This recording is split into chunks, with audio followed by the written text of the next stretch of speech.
Hello everyone, welcome back to my YouTube channel. आज है 30 जून और आज की क्लास के अंदर अपन जो 30 जून को कुमार गौरव सर के द्वारा जो करंट अफेयर्स करवाई गई है तो उसी क्लास का अपन हैंड रिटन नोट्स के रूप में रिवीजन करेंगे। तो चलो शुरुआत करते हैं आज की क्लास की। क्वेश्चन नंबर 1 से, ऊर्जा संक्रमण सूचकांक 2023, इसका इंग्लिश में नाम है पोस्टरिंग इफेक्टिव एनर्जी ट्रांजिशन 2023 के अंदर ही पहले स्थान पर कौन सा देश है तो स्वीडन है। और भारत का कौन सा स्थान है तो 67वें स्थान पर भारत है। टोटल कितने देशों के अंदर तो टोटल 120 देशों के अंदर ही भारत का स्थान है वो 67वां है, जिसको याद रख लीजिएगा। तो ये सूचकांक है वो किसके द्वारा जारी किया गया है तो विश्व आर्थिक मंच के द्वारा ही जारी किया गया है। तो विश्व आर्थिक मंच के बारे में देख लेते हैं। विश्व आर्थिक मंच की स्थापना 1971 में की गई है। इसकी बैठक है वो दावोस स्विट्जरलैंड के अंदर होती है। आगे है ग्लोबल जेंडर गैप इंडेक्स के अंदर भारत की रैंक कौन सी है तो 127वीं है। तो जो ये इंडेक्स जारी किया गया है सूचकांक तो कितने आधारों पे है तो ये नवीनीकरणीय ऊर्जा के उपयोग को बढ़ावा देना और बिजली है वो सार्वजनिक स्थानों पर पहुंचाना ही इसका प्रमुख आधार है। तो ये दो आधारों पर ये सूचकांक है वो जारी किया गया है। अब देखते हैं इंपॉर्टेंट फैक्ट। आज सर के द्वारा ललन टॉप क्वेश्चन वो नहीं करवाए गए थे, तो अब ये इंपॉर्टेंट फैक्ट देख लेते हैं। HDI इंडेक्स के अंदर भारत की रैंक 132वीं है। हैप्पीनेस इंडेक्स के अंदर भारत की रैंक 126वीं है। हंगर इंडेक्स के अंदर भारत की रैंक है वो 107वीं है। और प्रेस फ्रीडम इंडेक्स के अंदर भारत की रैंक है वो 161 है। QS रैंकिंग के अंदर ही पहले स्थान पर MIT USA का है। यूनिकॉर्न के मामले में भारत का स्थान है वो 3rd है। फायर पावर इंडेक्स के अंदर भारत 4th स्थान पर है। बौद्धिक संपदा सूचकांक के अंदर भारत की रैंक है वो 42वीं है। लॉजिस्टिक परफॉर्मेंस इंडेक्स के अंदर भारत की रैंक है वो 38वीं है। तो ये महत्वपूर्ण इंडेक्स है, इनको भी याद कर लीजिएगा।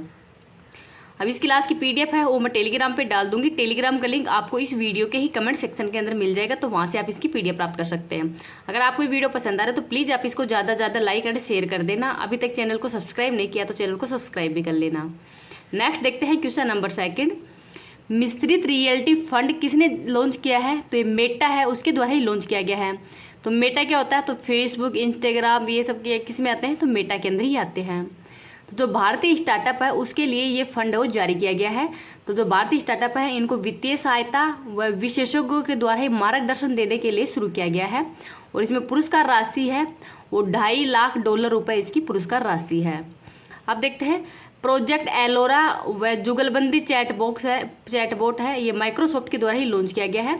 तो जो प्रोजेक्ट एलोरा है ये स्थानीय भाषाओं को बढ़ावा देने के लिए शुरू किया गया है। गूगल के द्वारा कौन सा GPT लॉन्च किया है तो बार्ड। और ये चैट GPT है ये ओपन AI के द्वारा लॉन्च किया गया है। अब आगे देखते हैं question number 3। Carnegie corporation of India 2023 के अंदर ही महान प्रवासी सूची के अंदर ही शामिल एकमात्र भारतीय कौन सा है तो ये अजय बंगा है। तो जो ग्रेट इमिग्रेट्स की जो सूची जारी की गई है उसमें अजय बंगा है जो कि वर्तमान में विश्व बैंक के अध्यक्ष हैं, तो इनको शामिल किया गया है। तो ये भी याद रख लीजिएगा। नेक्स्ट और देखते हैं कमला हैरिस कौन है तो ये USA की वर्तमान में उपराष्ट्रपति है जो कि भारतीय मूल की है। न्यू डेवलपमेंट बैंक के वर्तमान में अध्यक्ष कौन है तो डिल्मा रोसेफ हैं और ये कहाँ के रहने वाले हैं तो ब्राजील के। संयुक्त राष्ट्र महासभा के 78वें जो सत्र है उसके अध्यक्ष कौन है तो डेनिस फ्रांसिस हैं जो कि त्रिनिदाद टोबेगा है वहाँ के राजदूत हैं। G20 की शेरपा कौन है तो अमिताभ कांत है। और G20 की 2023 है इसकी बैठक का आयोजन भारत में ही किया जा रहा है। और भारत के द्वारा इस बार की थीम है वो वसुदेव कुटुंबकम रखी गई है। आगे देखते हैं WTO की वर्तमान में महासचिव कौन है तो नागोजी ओमकाजा इवेला है जो कि नाइजीरिया की रहने वाली है। नेक्स्ट और देखते हैं क्वेश्चन नंबर 4।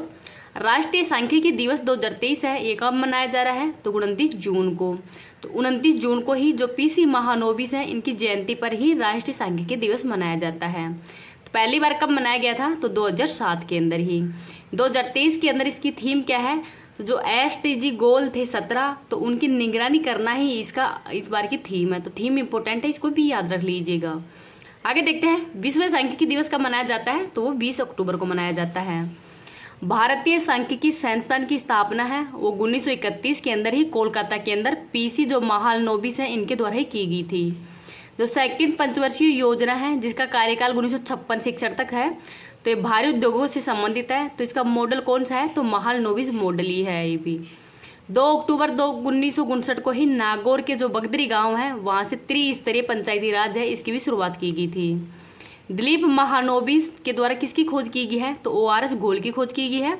और इनको 2023 का ही पद्म विभूषण सम्मान से भी सम्मानित किया है, तो इसको भी याद रख लीजिएगा। नेक्स्ट देखते हैं question number 5, report on children and armed conflict 2023 से किस देश को बाहर कर दिया गया है? तो भारत को बाहर कर दिया गया है। तो किसके द्वारा? तो जो यूएन है इसके महासचिव के द्वारा ही भारत को इससे बाहर कर दिया गया है। तो वर्तमान में यूएन के महासचिव कौन है? तो एंटोनियो गुटारेस हैं, जो कि पुर्तगाल के रहने वाले हैं। तो इसको बाहर करने का कारण क्या है? तो भारत सरकार के द्वारा ही जो बच्चों की सुरक्षा के लिए ही जो कदम उठाए गए थे, जैसे पोक्सो एक्ट 2012 के अंदर ये आ गया था, तो इन कदमों के कारण ही भारत को इससे बाहर कर दिया गया है। तो इस एक्ट से सबसे ज़्यादा प्रभावित देश कौन सा है? तो डेमोक्रेटिक रिपब्लिक ऑफ कांगो है, ये सबसे ज़्यादा प्रभावित देश है। आगे देखते हैं क्वेश्चन नंबर 6, किस सार्वजनिक उपक्रम को ही AEO T3 का दर्जा दिया जाए? तो ये गेल, जो कि महारत्न कंपनी है, इसकी फुल फॉर्म है gas authority of India limited. तो इसको ही AEO T3 है, इसका दर्जा दिया गया है। तो AEO का मतलब क्या होता है? तो अधिकृत आर्थिक ऑपरेट। तो ये किसके द्वारा जारी की गई है? तो जो अप्रत्यक्ष कर बोर्ड है वित्त मंत्रालय का, तो उसके द्वारा ही जारी किया गया है। और ये आयातक व निर्यातकों को प्रदान करने के लिए शुरू किया गया है। और इसमें सुविधा पहुंचाने के लिए 3 लेवल हैं, T1, T2 और T3। तो T3 के अंदर ही जो उच्चतम सुविधा प्रोवाइड करने के लिए ही गेल को ये दर्जा दिया गया है, तो इसको भी याद रख लीजिएगा। आगे देखते हैं भारत के अंदर कितनी महारत्न कंपनियां हैं? तो 12 हैं। और जो नवीनतम महारत्न कंपनी है वो है REC, रूरल इलेक्ट्रॉनिक्स कॉर्पोरेशन। तो ये 12वीं नवीनतम महारत्न कंपनी है। आगे देखते हैं क्वेश्चन नंबर 7, PM प्रणाम योजना। तो PM प्रणाम योजना है, ये भूमि प्रदूषण को रोकने के लिए शुरू की गई है। और इसकी घोषणा तो बजट 2023-24 के अंदर ही कर दी गई थी। तो इस योजना के अंदर ही जो रासायनिक उर्वरक हैं इनके उपयोग को कम करना और जो वैकल्पिक उर्वरक है इनके उपयोग को बढ़ावा देना ही इनका प्रमुख उद्देश्य है। जैसे कार्बनिक खाद है, इनके उपयोग को बढ़ावा देना है। तो हाल ही के अंदर इस योजना को मंजूरी दे दी गई है। स्वास्थ्य एंड रसायन मंत्री मनसुख मंडाविया जी के द्वारा ही इस योजना को हाल ही में मंजूरी दे दी गई है। नेक्स्ट देखते हैं, गोल्ड यूरिया है, वो सल्फर युक्त यूरिया होता है, जो कि मिट्टी के अंदर ही जो सल्फर की कमी है उसको दूर करने के लिए इसका उपयोग किया जाता है। तरल नैनो यूरिया का पहला प्लांट है वो कलोल गुजरात में स्थापित किया गया है इफ्को के द्वारा ही। यूरिया का सूत्र क्या है? तो NH2CO NH2, ये इसका सूत्र है। लैब के अंदर ही लैब में बना पहला ऑर्गेनिक कंपाउंड यूरिया है, ये किसके द्वारा बनाया गया है? तो वेहेलोर है, इसके द्वारा ही बनाया गया है। मिष्टी योजना का संबंध मैंग्रोव वनस्पति के संरक्षण के लिए ही मिष्टी योजना शुरू की गई थी। ये घोषणा भी बजट के अंदर ही कर दी गई थी। आगे देखते हैं क्वेश्चन नंबर 8, किस केंद्र शासित प्रदेश के अंदर ही उच्च न्यायालय का नया परिसर है उसकी आधारशिला रखी जा रही है? तो जम्मू कश्मीर के अंदर ही। भारत के जो 50वें मुख्य न्यायाधीश डॉक्टर DY चंद्रचूड़ हैं उनके द्वारा इसकी आधारशिला रखी गई है। तो जो चंडीगढ़ हाई कोर्ट है वो पंजाब व हरियाणा हाई कोर्ट कहाँ पे है? तो चंडीगढ़ के अंदर ही है। और दिल्ली एकमात्र ऐसा केंद्र शासित प्रदेश है जिसका हाई कोर्ट स्वयं का ही है। भारत के अंदर वर्तमान में कितने हाई कोर्ट हैं? तो 25 हैं। और हाई कोर्ट है उसके द्वारा कौन सी रिट जारी की जाती है? तो अनुच्छेद नंबर 226 के तहत। और सुप्रीम कोर्ट के द्वारा जो रिट जारी की जाती है वो अनुच्छेद नंबर 32 के तहत जारी की जाती है। तो इसको भी याद रख लीजिएगा। आगे देखते हैं question number 9, banking on world heritage का आयोजन है वो नई दिल्ली में किया गया है। किसके द्वारा? तो जो यूनेस्को विश्व धरोहर स्थलों की प्रदर्शनी के द्वारा इसका आयोजन हो नई दिल्ली में किया गया है। तो प्रत्येक विश्व धरोहर है वो बैंक नोट जो कलेक्शन है उनको ही जारी करना ही इसका प्रमुख उद्देश्य है। तो किसके द्वारा तैयार किए गए हैं? तो सुश्री रुक्मणी के द्वारा ही ये तैयार किए गए हैं। आगे देखते हैं, भारत के जो यूनेस्को विश्व धरोहर स्थल कौन से हैं? तो 40 हैं। जो नवीनतम 40वां है धोलावीरा गुजरात के अंदर ही, जो कि एक हड़प्पा स्थल भी है। आगे देखते हैं, 39वां रामप्पा मंदिर कहाँ पे है? तो तेलंगाना में। सांस्कृतिक स्थल कितने हैं? तो 32 हैं। और प्राकृतिक स्थल कितने हैं? तो 7 हैं। और मिश्रित एकमात्र स्थल है कंचनजंगा, जो कि सिक्किम के अंदर ही है। नेक्स्ट देखते हैं क्वेश्चन नंबर 10, रो हिटमैन पुस्तक है, इसके लेखक कौन है? तो S हुसैन जेदी है। और जो रो के एजेंट लक्ष्मण सिंह है उसकी सच्ची कहानी के बारे में इस पुस्तक में लिखा गया है। रो के अध्यक्ष कौन है वर्तमान में? तो ये है रवि सिन्हा। तो इसको भी याद रख लीजिएगा। आगे देखते हैं क्वेश्चन नंबर 11, उद्योगों के अंदर ही स्वच्छ प्रौद्योगिकी को बढ़ावा देने के लिए ही नई दिल्ली के अंदर स्थापित किया गया है उत्प्रेरक केंद्र। तो उत्प्रेरक केंद्र कहाँ पे स्थापित किया गया है, तो नई दिल्ली के अंदर ही, तो इसको भी याद रख लीजिएगा। अब आगे आज सर के द्वारा जो वो करवाए गए थे गायत्री मंत्र में अवार्ड्स करवाए गए हैं, उनको देख लेते हैं। महत्वपूर्ण अवार्ड्स देखते हैं आज के गायत्री मंत्र के अंदर। के आर गौरी अम्मा अवार्ड्स 2022 है, ये डॉक्टर एलिडा गिवेरा को दिया गया है। UN हैबिटेट अवार्ड 2023 है, ये जागा मिशन उड़ीसा को दिया गया है। असम वैभव पुरस्कार डॉक्टर तपन सेठिया को दिया गया है। गोल्डन कैलाश अवार्ड है, ये नानेरा फिल्म है राजस्थान की। 71वें मिस यूनिवर्स 2022 का अवार्ड है, ये बोनी ग्रेबियल को दिया गया है जो कि USA की है। नंबर 1 पुलिस थाना अशका पुलिस थाना गंजाम जिला उड़ीसा का है।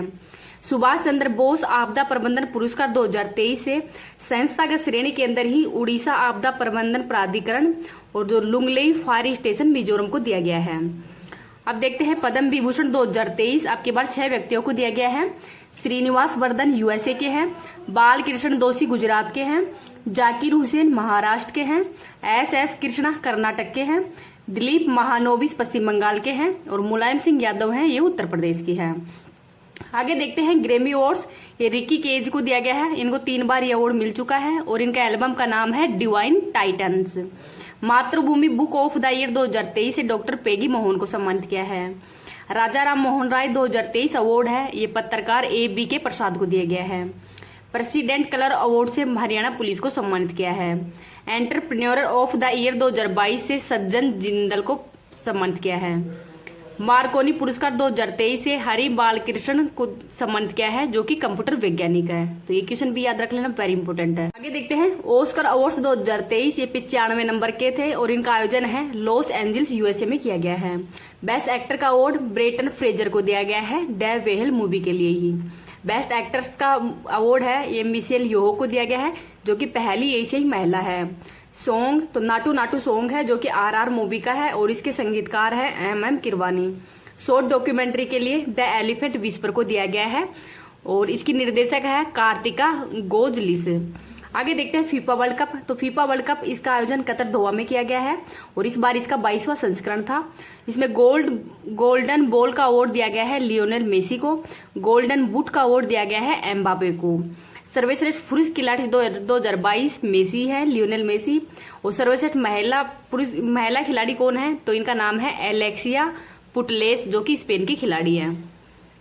आगे देखते हैं BBC 2022 अवार्ड। तो स्पोर्ट्स वुमेन का अवार्ड दिया गया है मीराबाई चानू को। पैरा स्पोर्ट्स वुमेन का दिया गया है भामिना पटेल को और लाइफ टाइम अचीवमेंट अवार्ड दिया गया है प्रीतम सिवाज जो कि हॉकी की खिलाड़ी है। आगे देखते हैं प्रिजर पुरस्कार 2023 से डेविड चिपरफील्ड को सम्मानित किया है। व्यास सम्मान 2022 से डॉक्टर ज्ञान चतुर्वेदी को सम्मानित किया है। सरस्वती सम्मान 2022 से शिव शंकरी को सम्मानित किया है सूर्यवंशम के लिए ही। गवर्नर ऑफ द ईयर 2023 से शक्तिकांत दास को सम्मानित किया है जो कि RBI के 25वें गवर्नर है। Partnership for healthy cities award 2023 से बेंगलुरु को सम्मानित किया है। स्पिरिट ऑफ द क्रिकेट तो आसिफ शेख जो कि नेपाल के हैं। एबल पुरस्कार 2023 से लुइस कैफरेली को सम्मानित किया है।